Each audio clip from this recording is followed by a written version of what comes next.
So materials. So questions to ask. What's it made of? Where's it coming from? What is it doing? Like what you're using it for? And where's it going to end up? So these are kind of important questions for you to be asking in terms of your wine boxes. Has anyone heard of our current linear economy? So the idea is that we live in a take, make and dispose world where we're using natural resources and we're throwing them away. In comes the circular economy, which is what people have been doing for centuries before the onset of the industrial era. So the idea is that we reuse, we remake, and then we recycle things.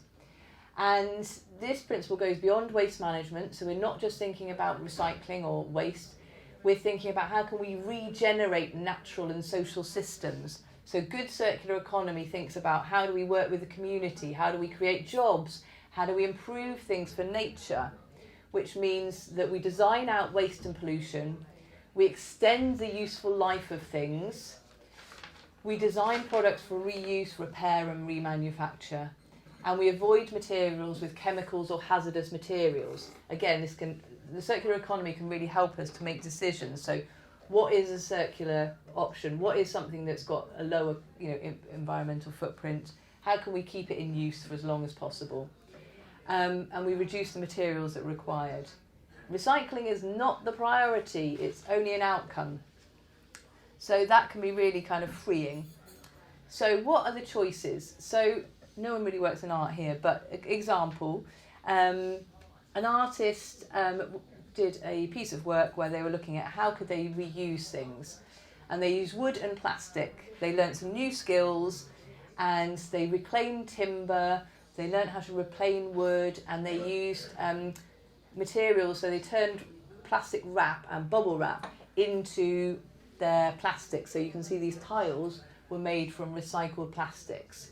So for anyone who's an artist, thinking how can we use things, keep them in use materials again and again. So this is an example. For people who are thinking about the materials you're designing for your event, so who puts up signs? Yeah, signs. So what's the reuse option? Digital signage. Can be used again and again, only if you've got electricity though.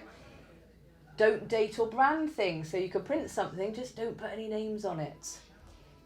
What are the recycling options for graphics? Cardboard, although it's still single use. Single polymer plastic, so if you find something called Smartex, that's better, but you have to have a take-back scheme or a specialist recycling system. What about hard to recycle things? So anything that's made from polyester and foam board, hard to recycle, so avoid that. Laminated things, yeah. Biodegradable things, there's nowhere for it to go. What about flooring? Who puts flooring down? No? Okay, so this is for the kind of indoor events. So reduce. So only cover accented areas. So this is an example from Cisco Live, and there was lots of bare flooring. Reuse. Carpet tiles, eco tiles. Recycling. So recycled carpet doesn't get turned back into carpet, it gets turned into plastic watering cans. So it's not circular, it's what we call downcycled. So you need to make sure there's a take-back scheme. Who uses fabrics? Okay, so fabrics. It's going in a weird order now, great, thank you. So things that are made from plastic bottles mean that plastic bottles aren't being recycled. So things that say they're made from ocean plastics, maybe have 10% ocean plastic. So if we start at the top, which is the best place to start, can we reuse and store things? Can local institutions who need some fabrics take your fabrics afterwards, scrap store, etc. So yeah, and then just thinking about avoiding non-toxic materials. So we'll talk about non-toxic materials. So organic cotton is probably the least toxic, but we're going to have this again now. Let's see. Here we go. Thank you. Reuse. So can we get people to wear a plain T-shirt, just a plain black T-shirt, instead of printing up some T-shirts? But if we do need branded uniforms, could we design them for reuse? So no dates, no sponsors' logos. Can we store and wash them for reuse? And maybe it's not always practical. The non-toxic option is organic cotton. The fashion industry, second largest polluter after oil. Slave and child labour is rife. This is some things being cleaned. So this is all in a river. The water footprint of cotton, so it's not organic cotton. I think organic cotton actually uses more, but it takes 2,700 litres of water to make a T-shirt. This is the Aral Sea in Kazakhstan. People here used to live by a lake. They now live by a desert, and this is because the water's been diverted to grow cotton. So brands to use: Rapa Nui from the Isle of Wight or Earth Positive. They're expensive, but this is why you need to think, do we need them? Can we reuse them? Is there another way of doing it? Who has merchandise? Okay, so anyone's heard of sustainable merchandise? It's an oxymoron. You can't. Quite often they're single-use items. If they're not single-use, that's better. So a lot of these things, are like, I was asked, like, which of these would you recommend? So I was like, does the event need any more pens? This was Cisco Live, and everyone had sustainable merchandise. So everyone was giving away metal straws. How many metal straws does the world really need? What about pencils rather than plastic pens? Yeah, well, yeah, if people need them, but if people like, who brought a pen today? Yeah, does the world need another pen? Yeah. So what can we put? Virtual event bags, things that people could use.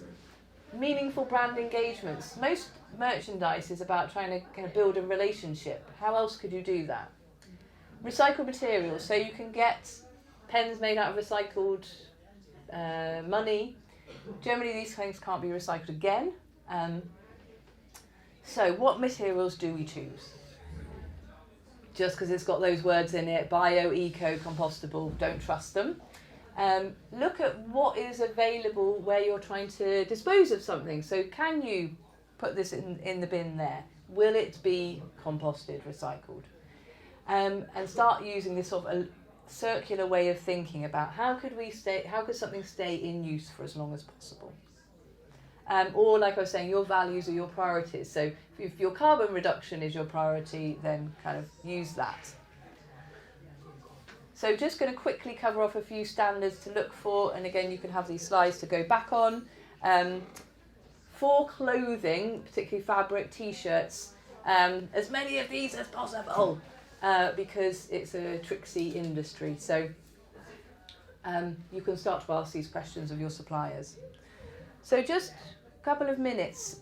Is there anything that you could hire in? Is there anything that you could ask your supplier to do a take back, like your wine bottles? Any thoughts of those? So when I used to work for Knee-High, we had a front of house scheme, and we had aprons which got used. They were washed every, probably not as much as they should have actually, but they came out every year, and they became like a kind of cult item. And when the Finnish company closed, everybody wanted a silent apron. But they were great because the weather changed quite a lot, so people could wear whatever, and they fitted everybody because they had different size buttons on the back, and they were great because they just went over, and there wasn't a high t-shirt jumper thing, because otherwise we would have had to have done t-shirts and jumpers and coats, and that would have been ludicrous. So aprons, that's a nice idea. Yeah, they were nice. Any things where you could ask for some certifications? Do you ask? I'm picking on you for wine. Do you ask for certifications for your wine? Do you ask for any? Do you look for fair trade wine or? Well, I mean, all of our wine's made on site, so there we go. It's just the bottles really that come in, but they're made locally as well. Well, as locally as we can source them. So great. Yeah. So, Livvy, in terms of like, I would think like, if I was going to buy fabric for something, looking for fabric made out of plastic bottles would be a good thing. Are you saying that actually that's not a good thing because you're taking an item out of its natural usage? Yeah, so the ideal thing, if it's recycled polyester, should be that it's recycled polyester Yeah. rather than recycled plastic bottles made into polyester. Yeah. And the ideal thing would be recycled cotton. So Rapa Nui do t-shirts that are made from old t-shirts. So they do a take-back scheme and they turn the t-shirts back into t-shirts. Yeah. So that's the ideal. That's what the ideal scenario. But if you have to buy fabric, you're thinking, okay, can I reuse this? Yeah. How can it keep being, stay in use for as long as possible? When you're thinking of buying something, rather than thinking, how quickly can I throw this away? We do an event every year for Livvy Studios, and it's 350 artists across Cornwall, and they all want us to print signage for them. So I'm thinking about how can we do that in a way that they could reuse that signage year after year, but it's got dates on it. It has to have the event dates, and they change every year. So I'm wondering about including like a strip at the bottom, or like. Yeah. But at the moment it's printed paper, but in terms of making it more sustainable, then that material is probably going to have to change. So then that less sustainable material, but it's kind of It has a longer use. Yeah. But it has a longer use compared to paper. But you can't do digital screens. No, because they're kind of like roadside and village notice boards and all that kind of paper. How much do you spend? On the print? Yeah. Don't know yet. Could you hire a sign writer to do really nice blackboards? No, because it's 350 of them. 350 artists, so they all get their signs sent to them. Well, some if they want them. So you would think, being artists, that they would make their own beautiful signage. Not so much, but that's the kind of something we're going to try and encourage them to do. Yeah. Nice. So, onto your action plan. Just spend a couple of minutes thinking about, are there any materials, and this might not be relevant to you, so this one's kind of a bit more light touch. It might fit at the bottom of your waist one, or you might want to do it separately. So, are there any things that you can commit to? So, can you know how many? So when I do audits for events, we want to know how many meters of fabric have been purchased. So then we can say, okay, this time we bought this much. Next year, can that actually be lower because we've stored it and reused again? Can you think about, is there anywhere that the circular economy might apply? Like, is there something that you can keep in use for as long as possible?